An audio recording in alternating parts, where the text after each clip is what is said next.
여호와께서는 그 모든 행위에 의로우시며 그 모든 행사에 은혜로우시도다.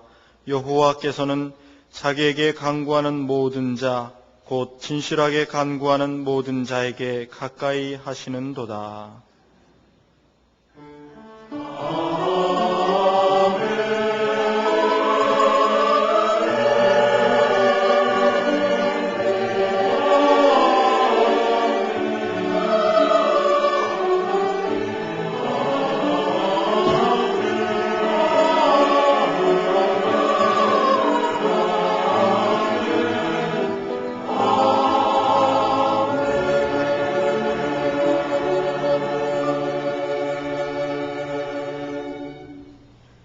이 시간 하나님께서 우리에게 주시는 구약의 말씀은 이사야 40장 1절에서 5절까지입니다.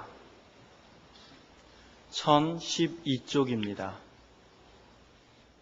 너희 하나님이 가라사대 너희는 위로하라 내 백성을 위로하라 너희는 정다이 예루살렘에 말하며 그곳에게 외쳐 구하라 그 복역의 때가 끝났고 그 죄악의 사함을 입었느니라 그 모든 죄를 인하여 여호와의 손에서 배나 받았느니라 할지니라.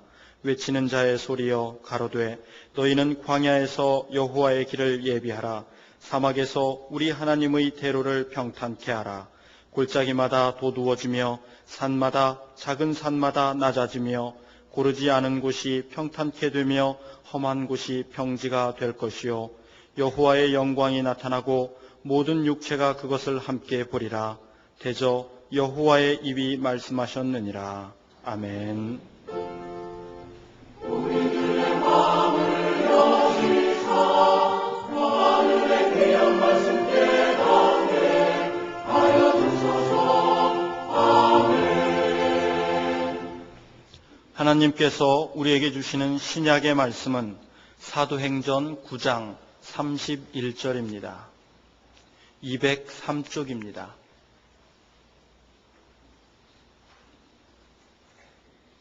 그리하여 온 유대와 갈릴리와 사마리아 교회가 평안하여 든든히 서가고 주를 경외함과 성령의 위로로 진행하여 수가 더 많아지니라.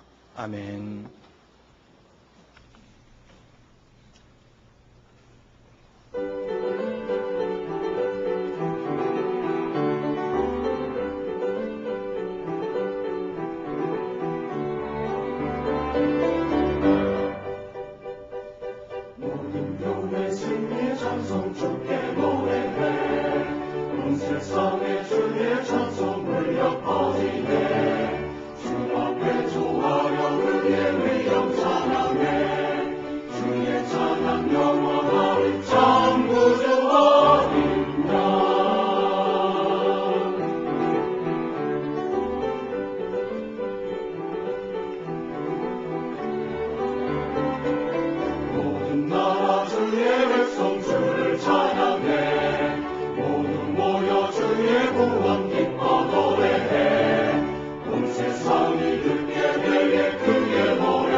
오늘의 구약 본문 말씀은 1차적으로는 바벨론 포로 생활에서 신음하던 이스라엘 백성에게 이제 곧 포로 생활이 끝나고 이방인이 아닌 여호와의 직접 통치를 받게 될 것을 밝히고, 그렇게 되기 위해서는 홀로 참 하나님이신 여호와를 의지할 것을 가르칩니다.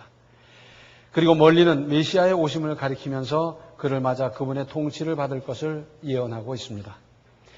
1절을 다시 보시면 너희 하나님 여호와 너희 하나님이 가라사대 너희는 위로하라 내 백성을 위로하라.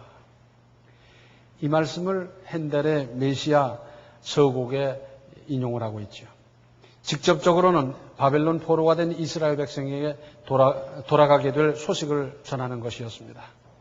오랜 포로 생활 가운데 심신이 함께 지쳐있는 이스라엘 백성을 따뜻하게 위로하라는 말씀이죠. 그런데 위로하라 거듭되고 있어요. 그것은 강조하는 거지요. 그냥 지나가는 소리로 한 번 듣고 흘려버릴 수 있는 말이 아니라 이스라엘 백성들에게 확실하게 잘 들려주는데 위로하라는 것입니다. 그리고 메시아에 오실 것을 알리는 서곡이기도 하지요.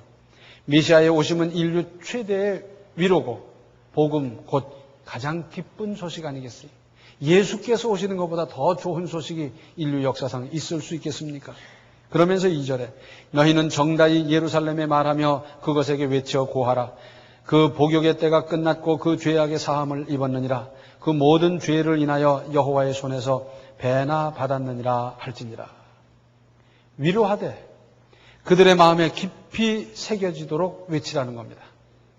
하나님께서 말씀하셨기 때문에 선지자가 그 말씀을 확실하게 받고 그 확신을 가지고 백성들에게 확신이 가도록 외치라는 것이고, 그러면서 지난날에 죄로 말미암아 받았던 벌에 비해 배나 받게 될 위로와 은혜의 약속입니다. 원래 구약시대에는 그랬어요. 도적질을 한 사람은 그걸 물어줄 때는 갑절로 물어줬어요. 그래서 하나를 훔친 사람은 둘을 갚아야 되고 10을 훔친 사람은 20을 갚아야 되고 그랬더랬죠. 이제는 죄로 인한 형벌의 때가 끝났고 이미 치러진 죄값의 고생보다 엄청난 은혜와 복이 기다리고 있음을 각별하게 알리라는 것입니다. 이 말씀은 오늘날의 우리에게도 똑같이 적용되는 겁니다. 그리고 합당하지 않습니까? 오늘날 우리가 살고 있는 이 세상은 어떻습니까? 오랜 포로 생활에 몹시 지쳐있던 이스라엘 백성과 무엇이 다릅니까? 오늘날 우리가 살고 있는 이 세상에는 왜 그렇게도 억울한 일, 지겨운 일, 끔찍한 충격, 슬픔이 많습니까? 오랫동안 쌓여온 온갖 스트레스는 얼마나 많으며 부모, 자식 간에, 부부 간에, 교사와 학생, 고용주와 근로자, 가진 사람과 못 가진 사람, 권력을 쥔 사람과 그렇지 못한 사람들 간의 갈등은 또한 어떻습니까? 이리 찢기고 저리 시달리는 사람들이 어디 하나둘입니까? 어른은 어른대로, 아이들은 아이들대로, 남자, 여자 할 것 없이 위로받아야 할 사람 천지입니다. 그러나 위로해 줄 사람이, 위로해 줄 손길이, 위로해 줄 넉넉한 마음이 어떻습니까? 오늘 신약 본문 말씀을 다시 보시면 그리하여 온 유대와 갈릴리와 사마리아 교회가 평안하여 든든히 서가고 주를 경외함과 성령의 위로로 진행하여 수가 더 많아지니라 그랬습니다.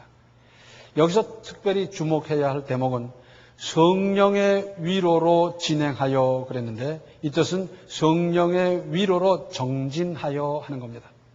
무슨 내용입니까? 초대 예루살렘 교회는 성령에 감동받은 사람이 많아서 그들이 성령의 위로로 다른 사람을 위로하고 위로가 넘쳤다 하는 것입니다. 이것은 두 가지 방면으로 생각할 수 있습니다. 하나는 성도들 상호간에 늘 위로하고 위로받는, 그래서 어떻게 말하자면 위로받고 치료받고 그래서 새 힘을 얻어서 세상으로 나가는 모임이었습니다. 위로란 언어는 파레고리아 이렇게 헬라어에 적혀 있는데 이 말의 뜻은 고통을 멈추게 하는 치료 그렇습니다. 위로는 위로로서 끝나는 것이 아니라 지금 당하는 고통이 위로받음으로 말미암아 치료까지 이르는 걸 말하는 거죠. 즉 성도의 모임이 곧 초대교회가 온갖 고통받는 사람이 위로로서 치료받고 원기를 회복하고 새 힘을 얻는 곳이었다 하는 것입니다. 사실은 성도의 교제란 바로 이런 것이고 이것이야말로 성도의 교제의 모형입니다. 위로받는 거죠. 모여 앉아서 무슨 게임하는 것은 성도의 교제 중에 몇 번째가 될지 몰라요. 가장 중요한 것은 서로 위로하고 위로받고 치료받고 새 힘을 얻는 그것 아니겠어요? 그런데 하나님 곧 성령의 위로 또한 뜨거웠습니다. 사람의 위로도 필요하지만 사실은 성령의 깊고도 뜨거운 위로야말로 참으로 고귀한 것입니다.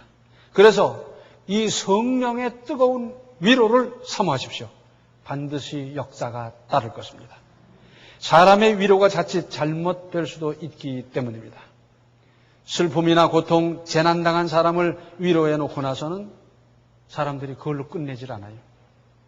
내가 그분의 고통을 알게 돼서 이제는 그를 위해서 계속 위로하며 기도하리라. 그리고 입을 딱 다물고 해주면 얼마나 좋겠어요. 그런데 그러질 않는다니까요. 누구네 갔더니 누구네는 이런 일이 있고 저런 일이 있고 이래서 저래서 그랬다고 하는 걸 자꾸 발설하는 거예요. 그래서 그것이 퍼져서 다시 본인의 귀에까지 들어가고 하다 보면 결국은 위로가 아니라 피해입니다. 상처입니다. 충격입니다. 내가 알게 됐으면 내가 한 거기까지로 입 딱 다물고 그를 위해서 볼적마다 위로하고 그를 위해서 기도할 때마다 생각날 때마다 기도해주고 얼마나 좋겠어요. 좌우간 이 무거운 사람 만나보기가 그렇게 힘들어요. 조금도 참지를 못하고 그냥 떠들어야 돼요. 이건 위로가 아닙니다. 또 있는 그대로 말해도 모를 텐데 거기다 살을 붙여가지고 하나를 5이라고 그러고 이런 상처를 저런 상처까지 받았다고 그러면서 막 떠들다 보니까 이게 어디까지 번져나가는지를 몰라요. 그것뿐입니까? 그렇게 고난당하고 어려울 때 쫓아가서 때는 이때다 싶어서 그러는지 보험 들라고 그러고 사람들이 그래요. 또는 조문이라든지 위로하러 가거나 병문안 가서 위로하고 격려하는 것이 아니라 병보다 더 깊은 상처를 주는 경우도 없지 않습니다. 전에 병원 신방을 갔더니 할아버지가 입원해 있는데 할머니가 수발을 들면서 그래요. 할아버지는 돌아가셔도 되는데 안 돌아가시려고 그런다고. 그 할아버지가 듣고는 그 얼마나 충격이 되겠어요. 근데 그 할아버지는 또 허허 하고 넘기시더라고요. 그러더니 2년인가 3년인가 건강하게 사시다 돌아가셨어요. 그러니까 위로를 받는 입장에서는 사람보다 하나님께 기대하는 것이 더 좋고 근본적입니다. 이 사람 찾아다니고 저 사람 찾아다니면서 내가 이런 일이 있는데 뭐 어쩌고 저쩌고 하소연하는 것 이거 부질없어요. 그것보다는 우리의 아버지 되시는 하나님께 우리의 사정을 아뢰고 하소하고 도움을 청하고 하나님의 그 위로의 손길을 찾는 겁니다. 그것이 근본이에요. 사람으로부터 위로받으려고 하지 말고 하나님께 나아가고 하나님께 하소하고 하나님께 위로를 청하기 바랍니다. 또 위로하는 입장에서는 기도하는 마음으로 매우 조심스럽게 할 일입니다. 자칫 나는 하느라고 했는데 그것이 부담이 될 수도 있고 상처가 될 수 있다는 생각을 해보세요. 특별히 상처받고 병에 걸려있고 입원하고 이런 사람들은 마음이 아주 여리기 때문에 상당히 조심스러운 일인데 우리는 얼마만큼 조심하면서 합니까? 좌우간 기도하는 자세로 조심스럽게 할 일입니다. 한편 내가 고난당하고 있을 때 시간이나 정성을 쏟아 나를 진심으로 위로해 줄 사람이 어디 쉽습니까? 여기서 생각할 것이 있습니다. 사람들은 흔히 그래요. 내가 그때 어려움 당할 때 누가 나를 도왔냐? 누가 나를 찾아와서 위로해 줬느냐? 누가 나를 위해서 기도해 줬느냐? 그러면서 막 불평하는 사람이 있어요. 그러기보다는 나를 위로해 줄 사람을 찾기보다는 이제부터는 내가 위로하는 사람이 되는 겁니다. 사실은 내가 지금 현재 부둥켜 안고 씨름하는 문제가 크고 저 사람이 씨름하는 문제는 비록 작다 할지라도 그럼에도 불구하고 내가 위로하는 사람이 되는 겁니다. 성경에서 하나님의 위로를 제일 많이 받은 사람은 누구겠습니까? 이걸 무슨 계량을 해서 측정을 한다는 건 매우 어려운 일이겠습니다만 좌우간 바울은 굉장히 많은 위로를 받았을 겁니다. 주님의 이름으로 고난받고 핍박받고 죽을 고비를 넘기고 그랬던 그는 그러기 때문에 하나님께서 특별히 위로하고 그러기 때문에 하나님께서 그때마다 치료해 주시고 힘 주시고 능력 주시고 그래서 이겨나갔습니다. 그런데 그럼에도 불구하고 바울은 늘 위로하는 사람이었어요. 자기는 그보다 천배만배 굉장한 고난을 극복한 경험이 있고 그걸 지금도 그런 문제를 가지고 씨름하고 있지만은 요만한 문제 때문에 눈물 흘리고 밤을 새우고 밤맛을 잃고 있는 그 사람들을 늘 위로하며 살았지 않습니까? 얼마나 멋있어요? 위로를 받으려고 하다 보니까 별게 다 위로가 되더라고요. 치매에 걸린 노인을 모시는 일은 참 힘든 일입니다. 안 모셔본 사람은 그게 얼마나 힘든지 잘 몰라요. 그런데 그런 분들이 또 위로를 어떻게 받느냐? 목사님네 어머니도 치매에 걸렸다는데 뭘? 그러면서 위로받더라고요. 좌관 하나님께서는 별걸 다 사용해서 위로를 받게 하시더라고요. 사도행전 4장 36절과 37절을 보면 구브로에서 난 레위인이 있으니 이름은 요셉이라 사도들이 일컬어 바나바 번역하면 권위자라 하니 그가 밭이 있음에 팔아 값을 가지고 사도들의 발 앞에 두니라. 여기 그가 밭이 있음에 팔아 값을 가지고 또 사도들의 발 앞에 두니라 하는 이 동사가 세 개가 쭉 나오는데 이것들은 모두 부정 과거형입니다. 그래서 단번에 결정적으로 하는 동작입니다. 자기에게 밭이 있었는데 그걸 팔까 말까 언제 팔면 더 값을 받을까 뭐 우물쭈물한 게 아니라 딱 팔았고 그리고는 그 값을 가지고 이럴까 저럴까 망설이지 않고 바로 가지고 와서 사도들의 발 앞에 뒀다. 이걸 단번에 시행했던 사람입니다. 그리고 그분은 그때 당시 연만했고 인격이나 그의 신앙이나 그의 삶을 통해서 많은 사람에게 아주 모범이 되는 훌륭한 분이었어요. 그런데 그분은 뭘 했느냐? 성경대로 권위자라. 다른 사람을 잘 권유하고 잘 위로하는 일을 얼마나 잘했는지. 이 사람 분명히 이름이 요셉인데 그 후로 성경에 나오는 이름은 언제든지 바나바예요. 바나바. 권위하는 사람이라. 초대교회 당시에 처음 성도들이 어떤 사람이었습니까? 초대교회 조금 시간이 지나고 나면 그 다음에는 뭐 권세 있는 사람도 믿게 되고 백부장도 믿게 되고 막 그런 일이 있었지만 초대교회 아주 초기에는 다 없는 사람들, 노예, 종, 맨 이런 사람들만 왔어요. 자기의 지위가 있고 신분이 있고 사회적인 그 역할이 있는 바나바에게 있어서 뭐 새카맣게 보이지도 않는 사람들. 가난하고 찌들고 상처받고 혈압을 어려움을 많이 겪는 그 사람들을 한 사람 만나면 늘 위로하고 잘 권유하고 그랬어요. 그러니까 초대교회가 오늘 본문에 뭐라고요? 위로로서 정진했다고 그랬는데 그 위로로서 정진할 수 있었던 결정적인 사람이 바로 이 바나바니었겠어요. 위로하는 사람이 되십시오. 그러면 내가 더 위로를 받게 되어 있습니다. 이것이 인생의 원리입니다. 사실은 내가 위로받아야 될 사람이고 내 상처가 훨씬 큰데 무슨 말이냐.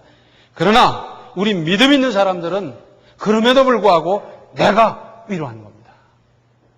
성 프란시스의 기도문 잘 알죠? 위로받기보다는 위로하며. 이 말의 뜻이 뭡니까?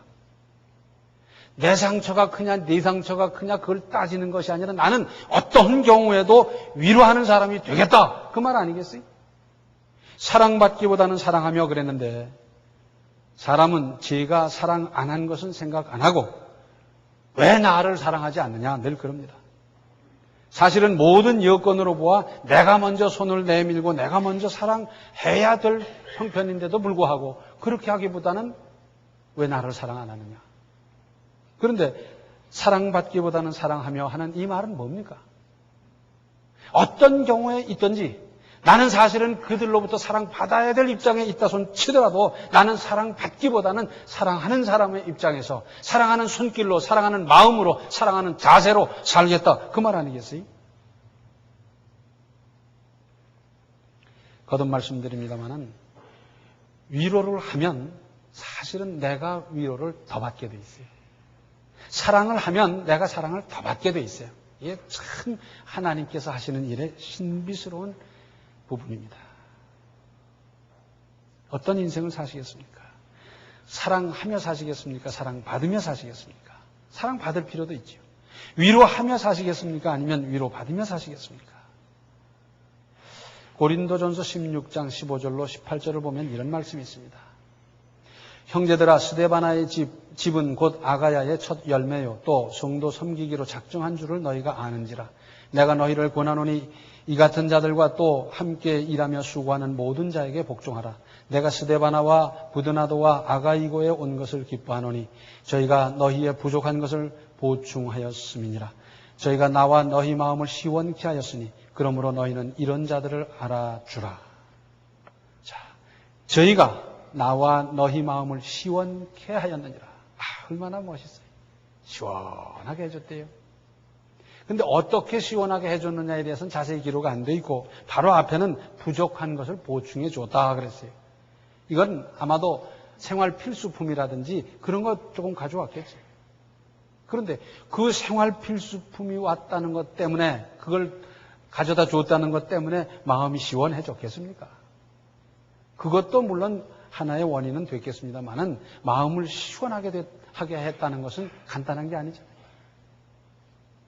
그가 와서 무슨 말로 무슨 행동으로 어떻게 했길래 저희가 나와 너희 마음을 시원케 하였느니라 그랬겠어요. 다른 사람의 마음을 시원하게 해주는 것 얼마나 멋있어요. 그런데 여기 지금 이 고린도 전서는 뭡니까? 1차적으로는 고린도 교인들에게 보내는 거거든요. 그러니까 바울의 마음은 물론이고 멀리 떨어져 있는 고린도 교회 교인들의 마음까지 시원하게 해줬다는 거예요. 얼마나 멋있어요. 사람이 다른 사람의 마음을 시원하게 해주는 사람, 멋있는 사람 아니에요?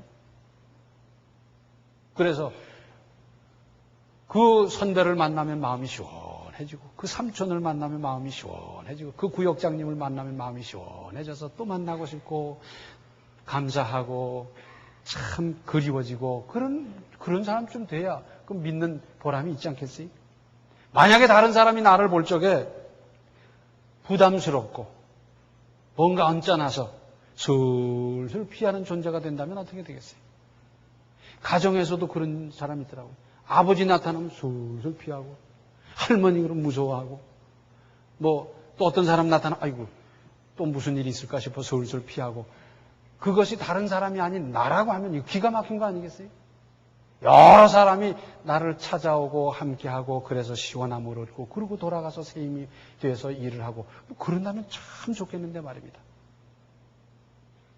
저희가 나와 너희 마음을 시원케 하였느냐. 시원하게 하는 사람 되시길 바랍니다. 사람마다요.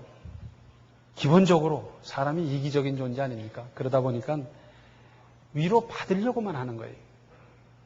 가령 가정에서도 남편이 하루 종일 나가서 뭐 이리 뛰고 저리 뛰고 이 더위에 힘쓰고 노력하고 저녁에 지친 몸으로 들어오면서 내가 처자들을 바라보면서 좀 위로를 받아야 되겠다. 그러고 들어오는데 부인은 어떻습니까? 시부모 섬기고 아이들 오고 이리 씨름하고 저리 씨름하고 뭐 이리 뛰고 저리 뛰고 진땀 흘리다가 남편이라도 좀 오면 위로가 될까 하고는 둘이 저녁에 딱 만났을 때는 네가 위로해라. 그러다가 말 한마디 삐끗하면 그 다음에 그냥 뭐 이상한 대로 번져가지고 픽대로 올리고 그러는 거예요. 그때 내가 한마디만 먼저 하면 돼요. 내가 먼저 위로하면 돼. 얼마나 힘들었냐고. 남편이 먼저 하든지 아내가 먼저 하든지 내가 먼저 하면 되는데 그걸 못하고 딱 바라보니까 어려워져. 손 아랫사람을 위로해서 안 될 게 뭐 있습니까? 손 윗 어른들 위로하는 건 얼마나 좋습니까? 또 주변에서 우리 위로를 기다리는 사람들이 얼마나 많습니까? 아까도 말씀드렸습니다만 저희 어머니는 치매에 걸리셨더랬어요. 그런데 그러면서 꼭 하신 말씀이 있었어요. 저희 내자도 잘 몰라보실 때 아유 아주머니 얼마나 힘드셔. 앉아 쉬시라고. 꼭 그러시더라고요. 그 위로하는 건 멋지잖아요. 치매 걸려서도 위로하더라고요. 이 사람들은 무슨 일이나 할수록 느는 경향이 있어요. 기억하실지 모르겠어요. 그 전에 우리 교회 이용남 목사님 오셔서 부흥회할 때 어떻게 하면 기도를 잘할까? 어떻게 하면 기도를 해도 청산유수같이 할 수 있고 기도에 줄이 잡히고 기도에 문이 열리고 그리고 기도하면 응답이 빠르고 막 역사가 나타나고 그런 기도를 나도 좀 했으면 좋겠는데 어떻게 하면 잘하느냐? 그리고 나중에 모범 답안을 제시했는데 그 모범 답안이 뭔지 아세요? 예? 오래돼서 잊어버렸어요? 기도하라는 거예요. 기도를 계속 하다 보면 기도에 은혜가 따르고 기도에 능력이 생기고 기도하는 줄이 잡히고 기도의 문이 열리고 다 그렇게 된다는 거예요. 전도 하면 늡니다. 위로도 자꾸 하다 보면 위로할 수 있는 기능도 방법도 생각도 점점 개발될 수 있어요. 바둑도 자꾸 두면 늘잖아요. 싸움도 자꾸 하다 보면 나중에 싸움꾼이 돼버리고 비판도 자꾸 하다 보면 비판하는 아주 전문가가 돼버리고 칭찬도 자꾸 하다 보면 칭찬 잘하는 사람이 되고요. 볼을 자꾸 차다 보면 축구선수가 되고 그러잖아요. 좋은 일일수록 자꾸 하고 힘써서 더 잘하도록 할 일입니다. 나쁜 일이라고 하면 멀리하고 삼가고 조심하고 경계하고 그래야 되지만 좋은 일이라고 하는 것은 점점 계속해서 힘쓰고 늘려나가고 그래야 되지 않겠습니까? 미국 뉴욕은 참 큰 도시입니다. 그 중에도 지하철 중앙역은 얼마나 복잡한지 선이 수도 없고요. 얼마나 많은 사람이 왔다 갔다 하는지 몰라요. 거기에 그 포터, 짐 운반해주는 사람들 있지 않습니까? 포터가 있어요. 근데 그 포터들은 번호가 붙어있어요. 1번, 2번, 3번, 4번, 100번, 200번 막 쭉 이 번호가 붙어 있는데 그 중에 42번 포터가 있었습니다. 이분은 늘 그 다른 사람들을 한마디씩 하면서 위로를 잘하는 분이었어요. 하루는 일을 보고 있는데 웬 할머니가 지팡이를 짚고 덜덜덜 하면서 피곤하게 와요. 그분이 짐을 가지고 있는 것도 아니지만 짐을 가지고 있으면 가서 제가 옮겨드릴까요? 하면서 이제 서비스하고 일부를 받고 그러지 않습니까? 그런데 그 짐은 없지만은 찾아갔어. 내가 이 할머니를 어떻게 위로할까? 늘 하던 사람이니까 그것도 다 떠오르는 게 있어요. 할머니, 모자가 참 예쁘네요. 모자들 쓰잖아요. 그죠? 그리고 보니까 옷도 또 깔끔하고 그래서, 옷도 참 폼이 있고 좋으십니다. 그러면서 할머니는, 근데 왜 그렇게 피곤해 보이십니까? 그랬더니, 저는요, 아픈 데가 많습니다. 당도 높고요, 혈압도 있고요, 여기도 쑤시고 저기도 쑤시고 막 그래서 그냥 그렇습니다. 그랬더니 이 42번 포터가 그럽니다. 저 좀 보시죠. 그리고 안경을 톡 보는데 보니까 한쪽 실명을 했어요. 그리고 저도 사실은 저를 보시죠 하는데 걷는데 보니까 다리를 조금 절어요. 저도요, 혈압도 있고요, 뭣도 있습니다. 그런데 저는요, 그 통증이 올 때마다 하나님께 기도합니다. 그러니까 하나님께서 그거 다 다스려 주시더라고요. 할머니도 좀 통증이 올 때마다 기도해 보세요. 그리고 헤어졌어요.